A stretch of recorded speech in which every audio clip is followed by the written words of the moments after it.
안녕하세요. 장애인 등록 관련 이의신청과 행정심판을 전문적으로 대행하는 군맨 행정사 사무소 대표 유현산 행정사입니다.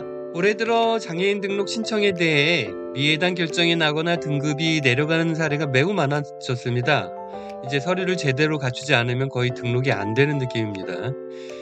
특히 지적장애인 심사가 까다로워진 것 같아요. 지적장애 정도 기준 미해당 이유 중 가장 많은 것은 전체 지능 지수가 70 이하라도 일부 소항목 점수가 높다는 것인데요. 최근 인용된 이의 신청 사례를 통해 이 문제를 어떻게 대응할지 생각해 보겠습니다. 장애인은 4세 7개월 된 남아입니다. 지능검사 결과 웩슬러 5판 기준 전체 지능 지수가 63, 언어 이해 53, 시공간 87, 유동추론 72, 작업기억 98, 처리속도 75입니다. 보시면 아시겠지만 언어 이해 항목이 유독 낮죠. 근데 보통 소항목 점수가 문제될 때는 언어 이해나 시공간, 유동추론 중 한두 개의 소항목 점수가 높고 그 나머지 작업기억, 처리속도가 낮은 경우가 대부분이죠. 그런데 이번엔 반대로 다른 수학목 점수가 높고 언어 이해 하나만 중증지체 수준으로 낮아서 전체 지능 지수가 70 이하로 나왔습니다. 사실 이 장애인은 말을 잘 하지 못하고 발음이 어눌한 언어 장애도 있었습니다.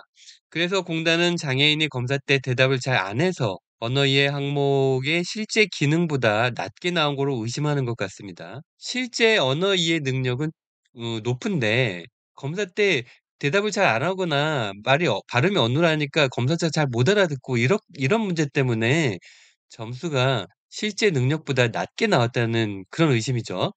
얼핏 공단이 문제 삼는 게 당연해 보입니다. 이런 경우 미해당 결정에 대한 이의 신청을 할 때 어떻게 반박해야 할까요?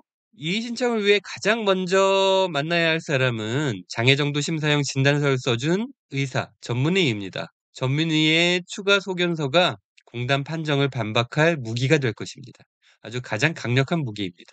전문의는 소항목 점수 간 점수 편차가 크다는 사실을 알면서도 장애 정도에 해당한다는 진단을 내린 사람입니다. 따라서 공단의 미해당 판정은 자신의 진단에 반하는 결과이므로 대부분 추가 소견서를 잘 써줍니다. 이번 사례에 대해 전문의는 다음과 같은 내용의 소견서를 써주었습니다. 일부 항목에서 높게 나오긴 하였으나 통합적으로 보았을 때 인지 능력은 일상생활에 제한이 있을 정도로 어려움이 있다. 두 번째, GAI 점수를 확인합니다. 지능검사 수학목 점수 간 차이가 클 때 공단은 수검 시 주의 집중을 하지 못했거나 정신과적 증세가 있어서 실제 인지 기능보다 지능 지수가 낮게 나오지 않았나 의심하죠. 이럴 때 반박 자료로 가장 좋은 것이 GAI입니다. 일반 능력 지표라고 합니다. GAI라는 지표가 소항목 간 편차가 커서 전체 지능 지수가 피검자의 기능 상태를 정확히 나타내지 못할 때 이 전체 지능 지수를 보충하는 보조지표로 고안된 것입니다.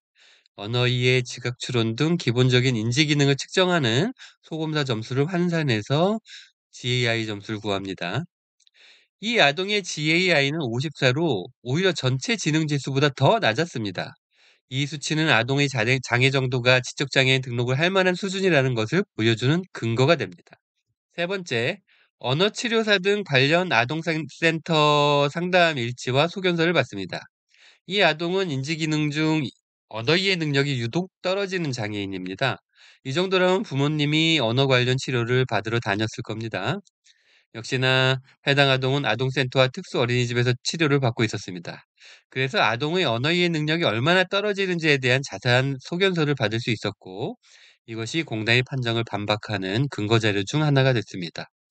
언어치료사는 아동이 단순히 말을 잘 못하거나 발음이 어눌한 문제만 있는 것이 아니라 어휘력, 의사소통 능력 등 전반적인 언어 이해 기능에 문제가 있음을 증언해 주었습니다. 이런 자료들을 통해 우리는 공단을 효과적으로 반박할 수 있었고, 마침내 이의 신청이 인용되어 장애인 등록을 할 수 있었습니다. 여러분, 자녀의 지능검사 결과 일부 소항목 점수가 높거나 또는 낮아서 미해당 판정을 받았다고 하여 쉽게 포기하지 마십시오. 찾아보면 반드시 길이 있을 겁니다. 자, 오늘은 지적장애인 등록 신청 시 일부 소항목 점수가 문제가 되어 미해당 판정을 받았을 때 어떻게 이의 신청을 해야 할지 사례를 통해 알아보았습니다. 오늘도 좋은 하루 되시고 좋아요와 구독 잊지 마세요. 감사합니다.